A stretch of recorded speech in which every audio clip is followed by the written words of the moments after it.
Assalamualaikum teman-teman semuanya. Di video kali ini aku akan sharing ke kalian bagaimana meriahnya malam pergantian tahun di gedung Iling-Iling, Taipei, Taiwan. Ingin tahu bagaimana kemeriahannya? Tonton sampai habis video ini ya.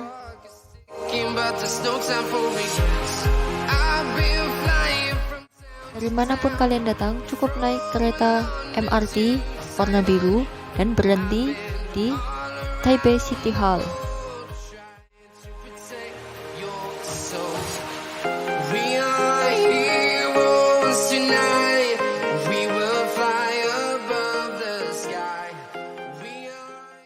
Sebagai gedung yang pernah dinobatkan sebagai gedung tertinggi di dunia, gedung Iling-Iling setiap rutin menyelenggarakan perhelatan kembang api di setiap tahunnya.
Saya ini dari Derumi Official mengucapkan selamat tahun baru 2022 untuk semuanya.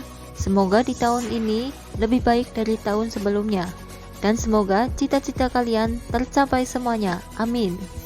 Terima kasih sudah menonton video ini. Jangan lupa subscribe ya teman-teman. Tunggu video menarik aku selanjutnya. Bye bye. 再见.